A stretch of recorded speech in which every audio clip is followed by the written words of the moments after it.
Hello, good evening. It's News 360 coming to you live from the news hub here at Adesawe Kanda. I am Portia Gabor. And I am Martin Asiedu-Dartey. Let's bring you the headlines for the next 1 hour. News 360 headlines is brought to you by Flamingo Paint, Pepsodent Charcoal and Pepsodent Herbal, EcoBank. Coming up tonight, investigative board set up to unravel circumstances leading to recent helicopter crash to complete its work within 30 days.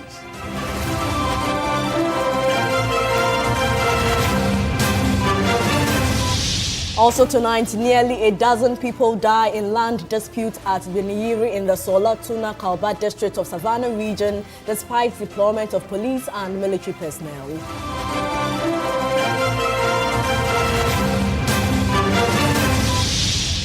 Later in the show, the leadership of NAT and NAGRAT urged parents affected by the cancellation of BECE results to take swift legal action.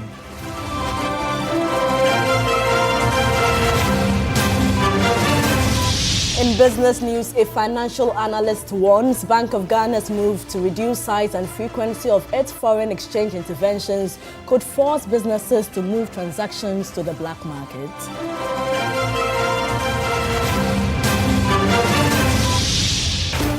And on the international front, Botswana president declares a public health emergency, saying the national medical supply chain had failed.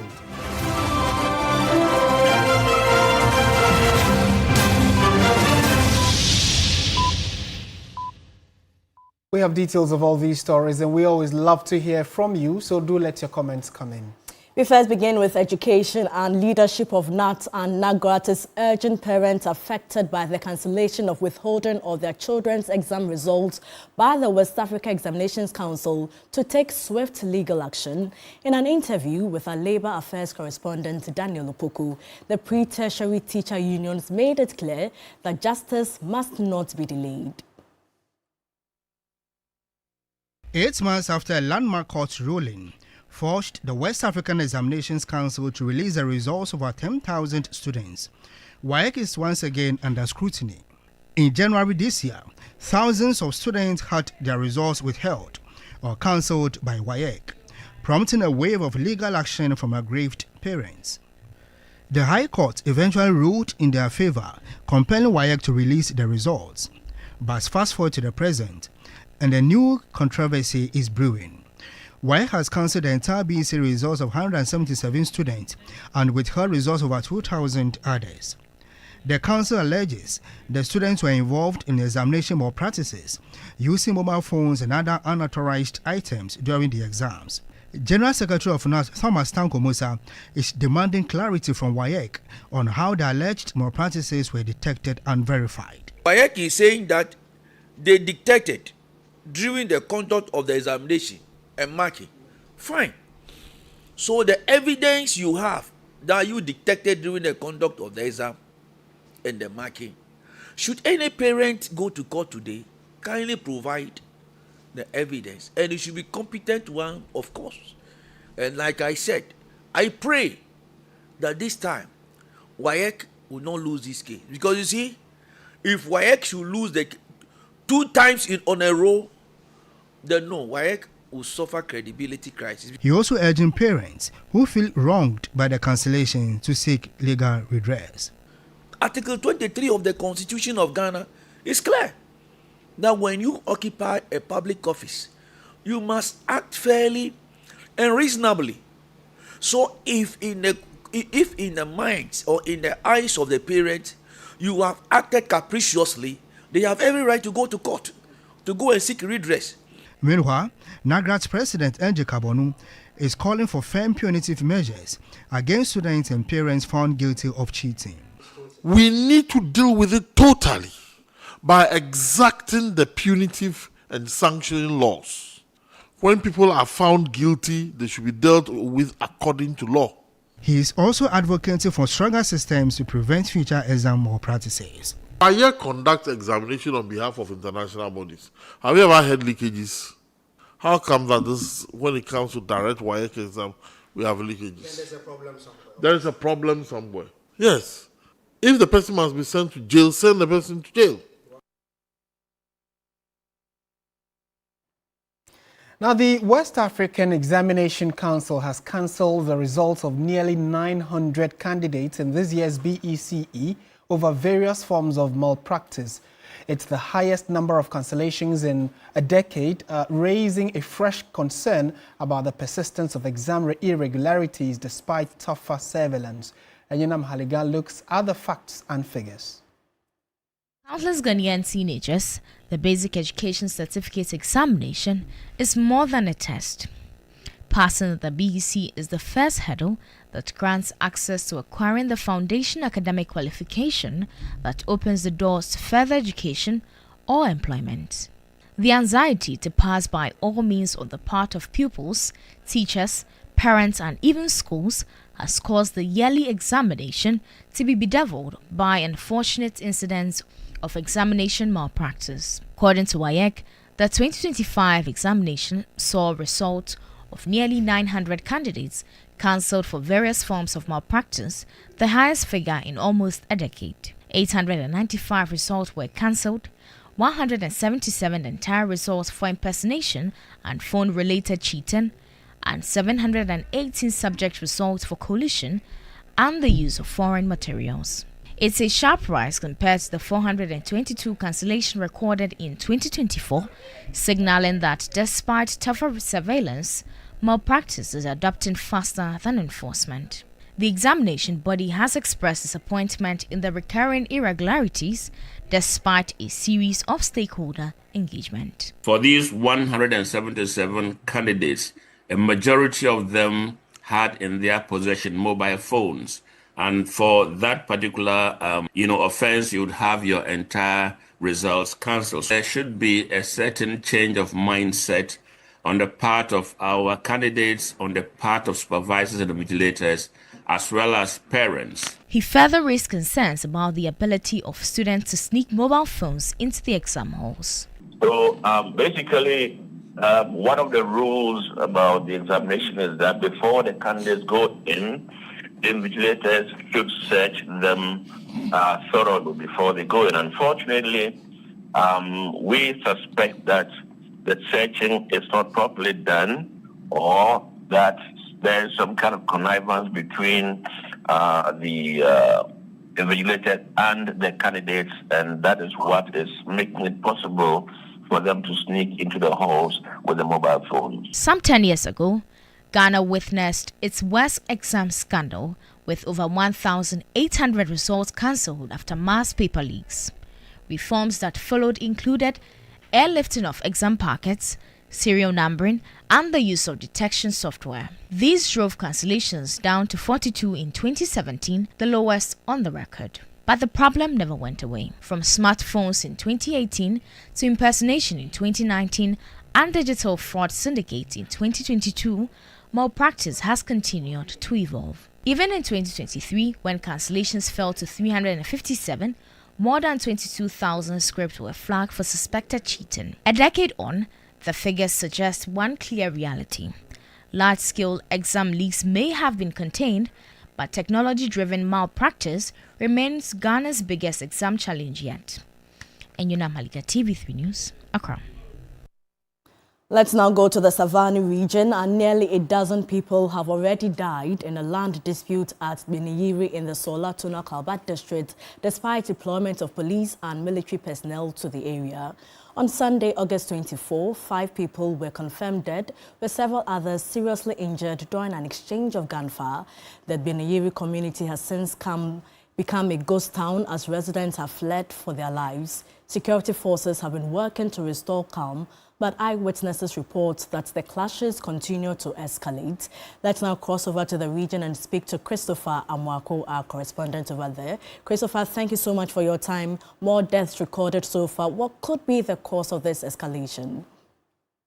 Yes, so Portia, it has to do with some reprisal attacks from other communities. And earlier in the day when we reported on this incident, we indicated that there could be a possibility of a reprisal attack from other communities, and exactly that is what we are seeing. The Biniri area is a vast area, and their roads are even not accessible. So it is very difficult for security operatives to access most parts of the enclave. So the conflict has now moved from the Biniri community itself to other adjoining communities, and that is why we are witnessing more death cases coming as a result of the conflict, because security agencies are unable to access most parts of the enclave. Ella, you reported that the Regional Security Council was in a meeting. What's the outcome of that meeting? Okay, so first of all, they have resolved to send more security operatives to the area by beefing up security because yesterday when the incident happened in the night, it was very difficult for the security agencies, even though they were on top of the game and trying to calm people around. They also ensured that the conflict did not escalate at night. So today, the Savannah Regional Security Council, after the meeting, resolved that security must be intensified in the area as negotiations and peace talks also continues from other parts of the Biniri area. Christopher, any arrests so far?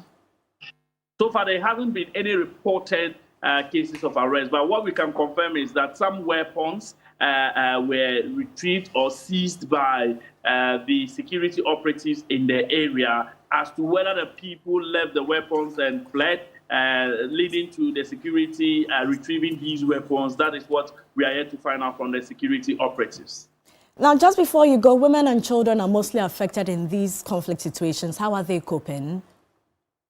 Portia, I must say that it's a very sad situation in the Biniri enclave because as we speak, dozens, hundreds of women and children are currently in the bush seeking refuge. Some of them who have been able to manage to get to Tuna and Sola and other parts of the Upper West region is very serious for them as they are unable to cope with the situation. But majority of them, women, children, and some of the men are finding refuge in the bushes around.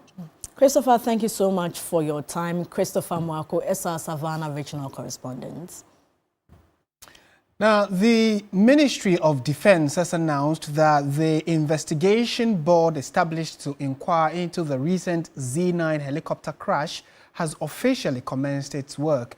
The announcement was made in a press release dated the 25th of August 2025.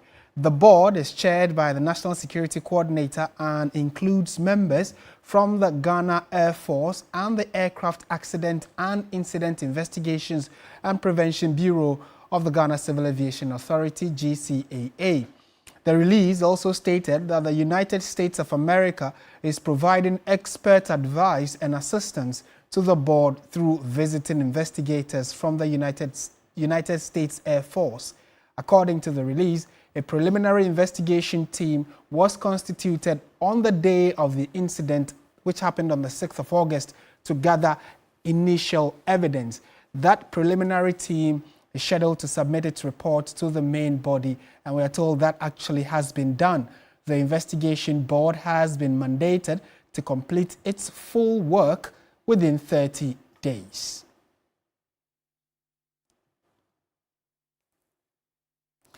Let's now head towards the Akwatia by-election, and the Electoral Commission has reiterated calls for political parties to abide by electoral rules to ensure a smooth and peaceful by-election in Akwatia. To that end, the final Inter-Party Advisory Committee meeting is scheduled for this week, where political parties are expected to reaffirm their commitment to a peaceful process. Political activities have intensified in Akwatia, with a noticeable increase in police presence. Security barricades have been mounted at strategic locations to maintain order. The Electoral Commission expects over 52,000 voters to cast their ballots across 119 polling stations on September 2. The Eastern Regional Election Director John Appiah Bafo urged political parties to play by the rules to safeguard the integrity and peace of the electoral process. You know, we, the Electoral Commission, we don't have interest in who wins the elections. Our common interest is to organize free, fair, and peaceful elections, and that is all that we want to have. So we entreat all the political parties also to compel themselves, conform to the rules, so that at the end, we shall all have the peaceful elections that we are yearning for. Meanwhile, the Minister of State in charge of Government Communications, Felix Kwakye Ofosu, has expressed confidence that the National Democratic Congress will secure victory in the upcoming Akwatia by-election. He noted that the party is determined to honor the late Defense Minister and NDC's Director of Elections and IT, Dr. Edward Omane-Boamah, who, he says, before his passing, spearheaded a number of strategies. He was speaking to the media on the sidelines of President Mahama's state visit to Singapore. We all miss Dr. Omane-Boamah. Indeed, we do know that before he passed, rather unceremoniously and so tragically, he had begun to lay down the blockworks for resounding victory in Akwatia.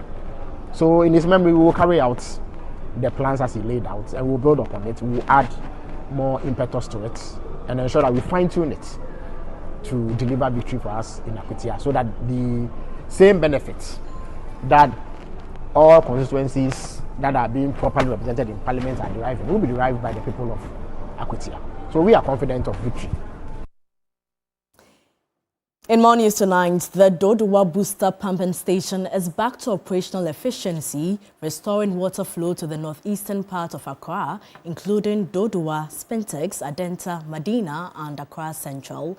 A blast at the facility on August 21 damaged the capacitor bank and switch, interrupting water supply for days. A report by George Queenan.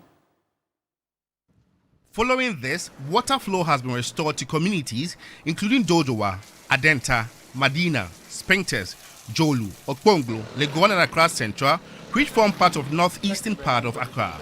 The Deputy Minister for Works, Housing and Water Resources, Gisela Tete Agbotui, paid a field visit to the Dodowa Booster Pumping Station to ascertain first-hand information on the blast. The capacitor bank and switch at the facility were damaged as a result of the blast.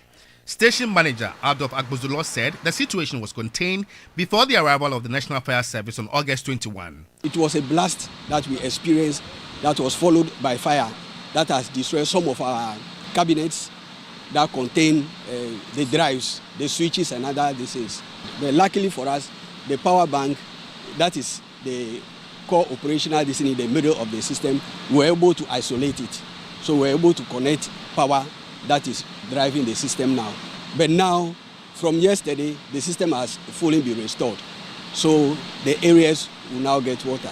The Ministry for Works, Housing and Water Resources is awaiting a situational report from the Ghana Water Company Limited. As I'm leaving, we'll be expecting a situational report. This happened on Thursday. And by yesterday, Sunday, we have isolated the capacitor banks just to make sure that we can still put on our pumps. We have 5 pumps in here, 3 working, 2 on standby. Typically, that's what you do because you must have the operational contingency, and in case something happens here. So that is what I've also come to check that everything is fine. So we are back with water supply as we should. The station supplies 40 million gallons of water daily with a holding capacity of 6.6 million gallons, which is expected to increase upon completion of phase 2 of the pump house.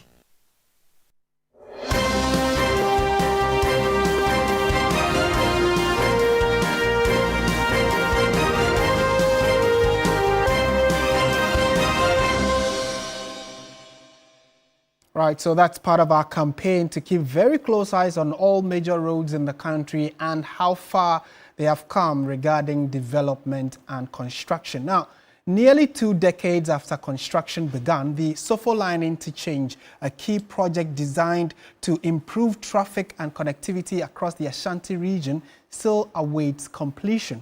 From its inception in 2007 to the present day, the project has been marred by delays. Ibrahim Abubakar reports on the current state of this stalled infrastructure. It was meant to be a symbol of progress, a solution to the chronic traffic that choked Ghana's second largest city. Construction began in 2007, a promise of smoother journeys and better connectivity for Ashanti and beyond. But almost decades later, that promise remains only partially fulfilled. This is the Sofoline interchange, a vital piece of infrastructure caught between completion and abandonment. I'm standing on the Sofoline interchange itself, where traffic here flows significantly better than it did 18 years ago. The project has never been officially handed over to the government. The core interchange is complete, but the project was always more than this. The planned link from Sofoline to Akwatia Road has a critical portion that has been left incomplete. Anytime that you put maybe park here, unless you rub it before the dust to go, so it's causing a lot of problem to us. So we will tell the government to come and help us to complete the road for us. The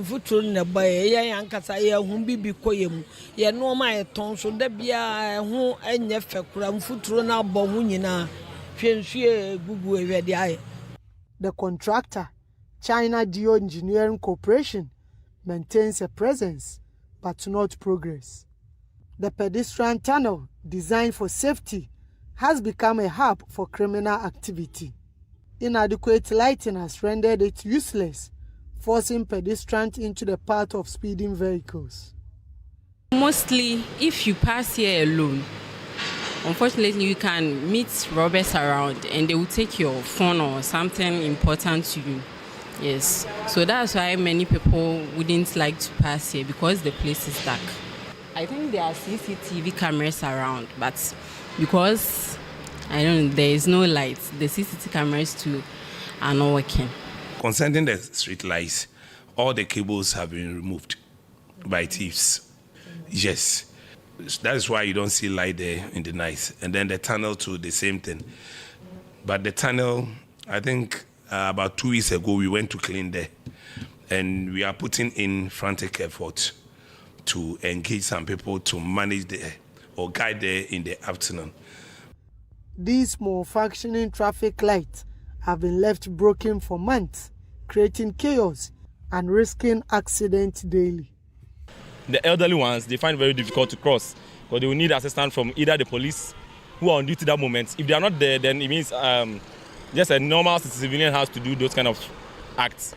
And then we have school children too who are nearly resuming school, I think a week or two. So I think these are some of the challenges that we are having.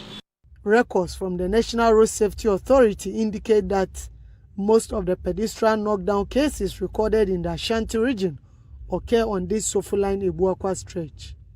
Municipal Chief Executive for Kwadaso, Eric Esibe, admits the challenge but says government will soon address them. I know once the government has started spending, by all means, they will be looked at. Their plate will be looked at and they will come back to work because it's a major contract. You can't take it away from Kumasi and Ghana as a whole because Sofoline interchange it links up to the Sunyani Road and we can't just leave it there. After 18 years, the question remains, what exactly is delaying the full completion of these projects? Well, the current traffic situation has improved, but residents want a full closure to ensure the road project serves its full purpose. Ibrahim Abubakar, TV3, Ashanti region. And away from the Ashanti region, the Ghana Revenue Authority is grappling with a 2 million cedi judgment debt after it suspended the licenses of 3 companies for alleged malfeasance without giving them fair hearing. The Commissioner General revealed that the GRA is unable to identify these officials who initiated the action, but efforts are underway to recover the amounts and unpaid taxes. Christian Yali reports. An earlier report by the Auditor General, as submitted to Parliament, had stated that Ghana's public debt was overstated by the Controller. But appearing before the Public Accounts Committee, Mr. Asiedu-Dartey indicated that some reconciliations were done, after which they noted that the account was not overstated. There's some reconciliation, but we still came back with the same figure, the same 861 billion for whole of government, and then 711.4 billion for central government and guaranteed also East. The figures haven't changed. The figure as we see in the financial statement is the same as we have after the reconciliation. It was worrying for an impression to be created that the Controller and Accountant General had overstated Ghana's public debt. And so this conclusion, sending the message clear to everybody that there was no overstatement of the public debt. According to the Controller, all issues of payroll infractions are being investigated. We should go beyond recovery. So the audit report will definitely indicate the recipients and their staff ID, if that should be in the audit report.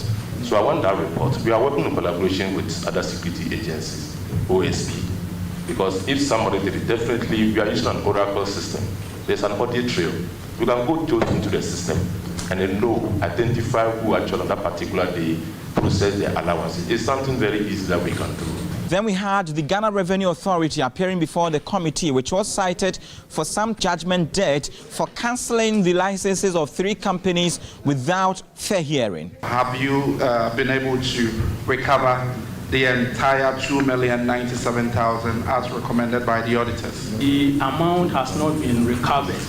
And the reason is that the authority has not been able to assign it to specific officers. Paperwork at GRA. You suspend their licenses, they take you to court. Give us the reasons why you suspended, you can't give them.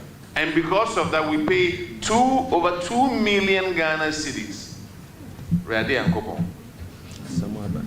Who made that decision to suspend the license? The Commissioner General of the GRA indicated that there are ongoing efforts to enhance revenue mobilization. Tax debts are one of the difficult areas for our work. However, as GRA, we are committed to national development, and national development comes with revenue mobilization. And therefore, in instances where we have difficult tax debt, we put in all the efforts to make sure that we are recovering. We are also at rare occasions, use the enforcement actions that are permitted in law, which is either garnishing accounts or sealing off. But we always say GRA want to have the human face, and therefore we're not using these actions as norm, but really. The Public Accounts Committee has adjourned its sitting to 29th September 2025 to continue the consideration of the 2024 report of the Auditor General for the other department, ministries and agencies that are yet to appear before it. Christian Yale, TV3 News, Parliament. Now, policy advisor on political affairs at the office of the Vice President, Samuel Ofosu-Ampofo, says Ghana is well positioned to lead the continent in digital trade.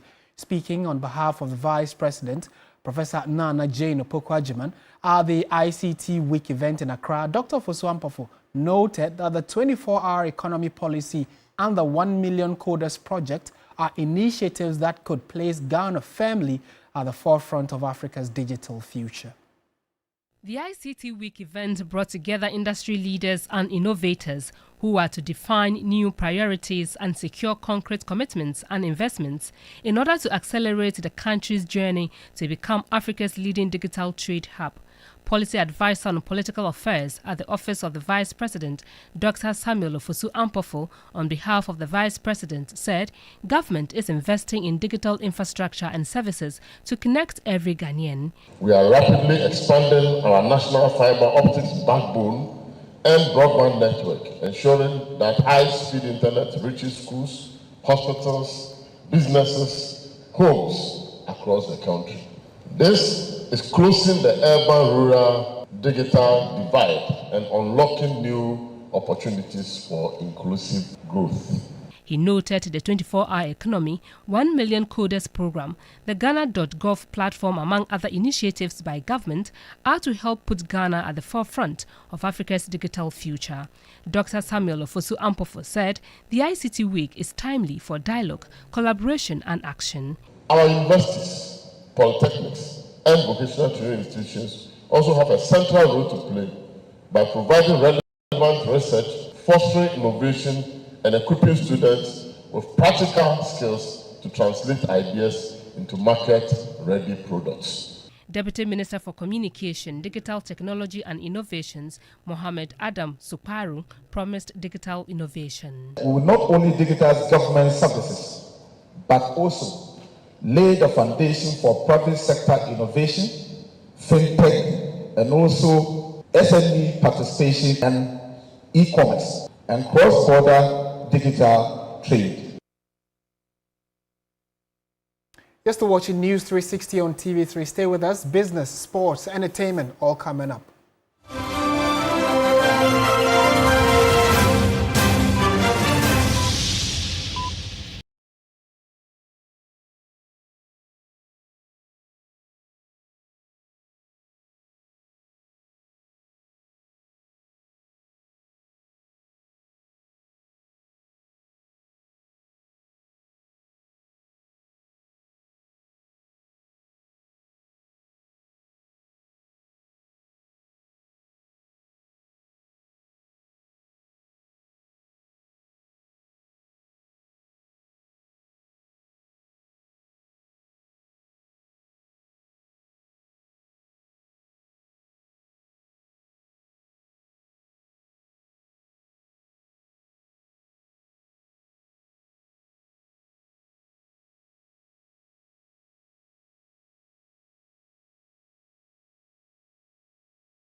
Reporting from the Takoradi Market Circle. From the heart of the Upper West Regional Capital. From the heart of the Ashanti Kingdom. Reporting from Sunyani.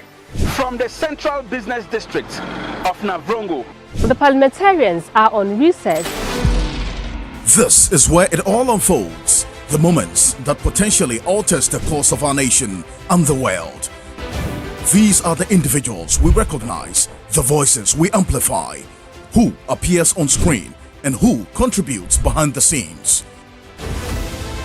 With professionalism at our core, we bring you news you can trust, impact journalism that makes a difference. This illustrates how diverse perspectives enhance our strength and reinforces our mission. This is 3 News, leaders in breaking news, exclusive interviews, facts and analysis on TV, radio, online and digital. 3 News, first in news.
The business segment is brought to you by MTN. Touch concentrated perfume.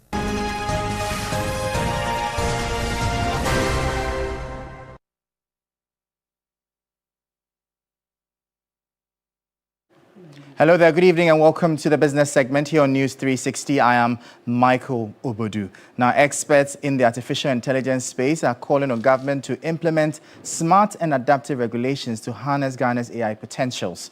This move, they believe, will drive economic growth and unlock AI's economic benefits, propelling growth. At his address at the 2025 African Marketing Confederation Conference in Accra, Director of Government Affairs and Public Policy for Sub-Saharan Africa at Google, Charles Morito, called for investment in skills training to bring out the creative insights in the youth. This isn't just about connectivity. It's about commerce and eventually creating jobs. The e-commerce market in Africa is also growing at an exponential rate. Deputy Minister of Communication, Mohamed Adam Sakparu, admitted the regulatory challenges in Africa's digital space. It is time we stop consuming imported technologies and look within so that we can empower our own that into ICT. So that is why His Excellency the President of the Republic has promised a lot of policies when it comes to the ICT sector. The 2025 African Marketing Confederation Conference was under the theme, Thriving in Africa's Evolving Markets, Trust, Trends and Technology.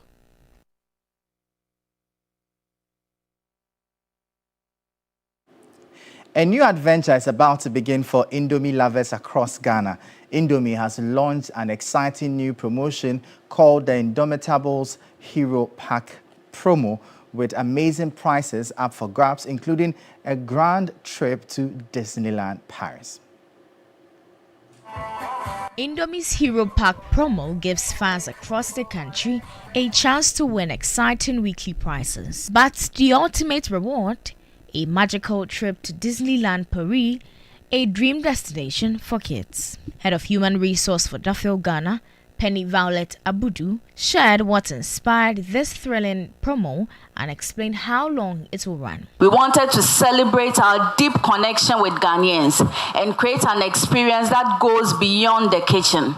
This is why we designed the Indomitables Hero Pack promo, a way to say thank you to all our loyal fans while giving you a chance to live your dreams. The promo will run for 3 months from August 25th to November 25th, 2025.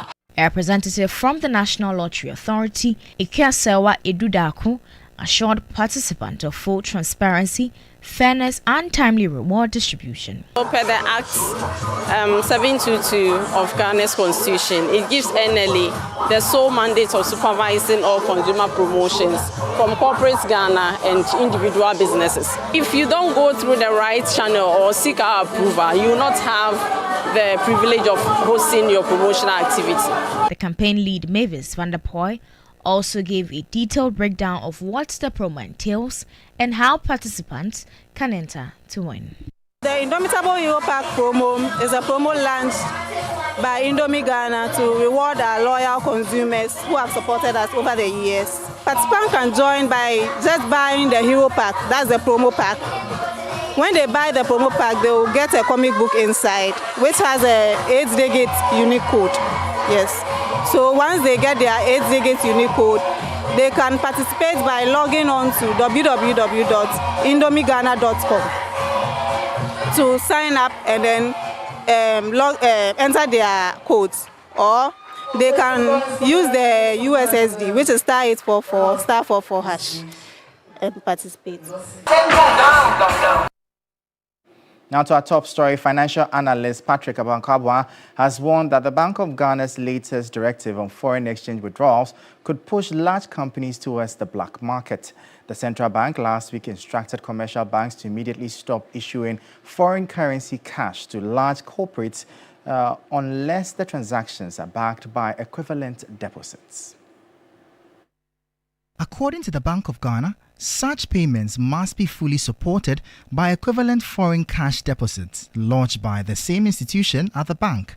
The directive follows a growing trend where large firms withdraw foreign currency without prior deposits, an act the central bank says places undue pressure on the forex market and threatens exchange rate stability. While acknowledging the potential benefits of the move, banking consultant Patrick Abankwaba says it also carries risks. I think that we don't need too many directives to curb some of these things. We should allow the system to be as it is and now use moral suasion to convince these banks not to give out a lot of these dollars, not officially. Because the moment to make it officially, if someone is even doing it and not doing it right, they become to look for ways just to survive. So I think that for me will be the approach. He urged the central bank to explore alternative measures to safeguard the local currency. If these large corporate institutions are not given access to be able to get funds from the banking sector because they did not deposit these dollars, what means that as businesses, they want to survive. And one of the ways that they can survive is to go to places outside the banking industry, and that can lead to money is not passing through the banking sector, and that has its own implication where it leads to certain backdoor institutions like the black market thriving in this particular sense. Now we offer the business segment here on News 360. I am Michael Obodu. Thank you for watching. Up next, there's updates from the currency and the commodities market.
which lived up to its billing, delivering excitement, drama, and a clear preview of what fans can expect in the upcoming Ghana Premier League season. BBNE Gold Stars lifted the trophy, but all 4 participating clubs provided plenty of talking points. My colleague Mutalai Yakubu has more in the following report. Gold Stars prove they are no longer just dark horses, but genuine contenders. Preparing for their maiden CAF Champions League campaign, they combined sharp finishing, compact defending, and relentless energy to establish themselves as the most balanced side in the competition. Head coach Frimpong Manso acknowledged their new status, admitting success comes with added pressure. We will be the target, yes, although Kotoko and Hasto has the name. Anytime any team is playing against them, you know, they double up. But this time around, I think we'll also add up to that number. So it tells us that, yes, we will still have to double up when the league resumes. Heart of Oak showed signs of revival. The Phobians looked refreshed and purposeful, with their fluid attacking play and improved squad depth standing out. New recruits blended seamlessly with the old guards, making Heart of Oak look every bit like potential title challengers. They capped their campaign with a commanding 2-0 victory over rivals Asante Kotoko. Still, head coach Masoud Didi Dramani insists there's more fine-tuning to do. We play to our strength, and then we plan around that. There was a lot of work on Saturday just to do walkthroughs in terms of how we will deal with their long ball situations, and then anticipating for second balls, and then trying to put, pressing on their center backs so that they can make mistakes. And we want to improve on the basic aspects where players can live up to the necessary expectations of energy, effort, and performance. There are early concerns for Asante Kotoko. The tournament was far from ideal. The Porcupines lost all 3 of their matches, with defensive errors and attacking inconsistencies undermining their efforts. Head coach Karim Zito has work to do to restore confidence, as the team's performance has sparked doubt about their readiness for the new season and continental duty. Heart of Lions shows spirited and competitive attitude. Though they did not finish as winners, Lions impressed with their fight and determination. They were disciplined, competitive in every game, and made sure no opponent had it easy. Their performances suggest they could become one of the surprise packages of the 2025-2026 campaign. Overall, Gold Stars confirmed their growth by lifting another silverware. Heart of Oak showed encouraging promise. Kotoko raised worrying questions, while Heart of Lions reminded everybody they are a side to be respected. Well, a lot to look forward to in the Ghana Premier League this season. Let's do some more here, where Ghanaian winger Fatau Ishaku expressed joy after scoring his first goal in 16 months, marking a triumphant return to form after a long battle with a knee injury. The winger had been sidelined for the most of last season due to a serious ACL injury that required surgery. However, his hard work has paid off, and he scored the winning goal for Leicester City when they travelled away to Charlton in the English Championship over the weekend. This was the moment that I've been waiting for, and it was just like a good time to take it, and just want to say, like, I'm so happy and with the team and everyone supporting, and with my rehab, and it's just good to have some moment like this to feel happy, and with the fans as well and everyone in the team. And so we just keep going and get focused for the next weekend. To some more stories, where Sudan advanced to the semi-finals of the Total Energies African Nations Championships after edging Algeria 4-2 on penalties in Zanzibar, setting up a last four meeting with Madagascar. Now, Sudan, they held their nerve in a dramatic shootout after the game ended 1-1 after 120 minutes, with goalkeeper Mohamed Abuja the hero after saving twice. Kwesi Appiah's side, who top Group D, remain unbeaten in the tournament and continue to build on their remarkable resurgence. Sudanese football administrator Balhedrin Ibrahim highlights what has accounted for their recent success and discusses their long-term goals for coach Kwesi Appiah. They talked to him to create a system and to create identity for Sudan national team and philosophy. So even though if he left, still Sudan should be able to carry on.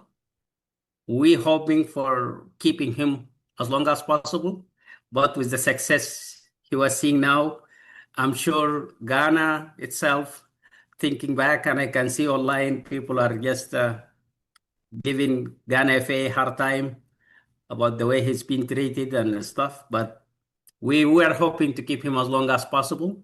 And I'm sure also Nigeria thinking about him and other big houses in Africa. So that's why we know that is going to happen at some point. So we ask him to create a system. And that's why you see young players now start showing up for the team and also integrating players from abroad, young players. So that makes. Well, that's how we wrap up the sports segment here on News 360. My name is Oreku Ampofo.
GTP Lifestyle and Napa Foods. Heaven Black Insecticide Spray and Coil. Powered by 3 Entertainment.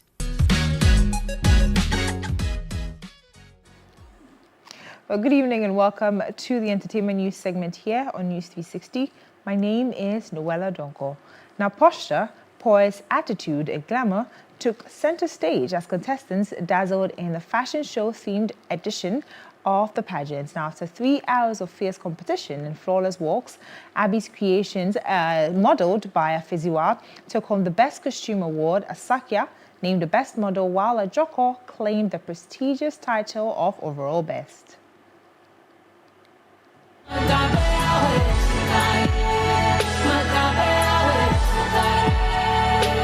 Each of the 15 contestants presented both a smart casual outfit and an elegant evening gown, each ensemble carefully curated to showcase style. The show kicked off with the GMB Beach Party, where contestants stunned the audience in vibrant beachwear while showing off their best dance moves. We're not down. No way, we're not down. Nah, we don't stop the party. I don't wanna be a woman as a please. Don't you tell me that I wanna be the lead. Following that, the second round of outfits lit up the runway. Designers truly did justice to the rich GTP fabric, blending creativity, style, and color patterns into jaw-dropping pieces. I love the draping. I love the embellishment. Your poise, you took over the stage. The color palette blends so well with your skin. Well done. Etonam, you own what you have on. You exude elegance, and you made it your own. This is beyond fashion. This is style. All 15 contestants graced the stage in intricate evening gowns that turned the runway into a celebration of fashion and artistry. Bringing you some royalty from the Greater Accra region in fabrics from GTP. After 3 hours of fierce competition and flawless walks, Abby's creations, modeled by Afeziwa, took home the Best Costume Award. Asakia was named the Best Model, while Ajoko claimed the prestigious title of Overall Best. Best costume for the night, Afeziwa. The rest can step back. Well, I hope you're voting to keep your favorite in the competition by dialing *713*13# to vote for your contestants. Well, my name is Noella Donko. Have a good evening. Thank you so much, Noella. Coming up, international news. Botswana's President Duma Boko has declared a public health emergency on Monday, saying the national medical supply chain had failed, leaving hospitals and clinics short of medicine and other vital stock. Boko said the military would oversee an emergency distribution drive, and the first truck would leave the capital Gaborone and head to remote areas by the evening. The Southern African country's health ministry warned in early August it was running out of medicines and supplies due to unspecified financial challenges and postponed all non-urgent surgery. And that's it for our package this evening. Thank you so much for watching. I am Martin Asiedu-Dartey. Mind you, at 9 p.m. there is Sports Station, so do make a date. And I am Portia. Gabor. Do join Alfredo Kanta at 10 p.m. for Ghana tonight. Good evening.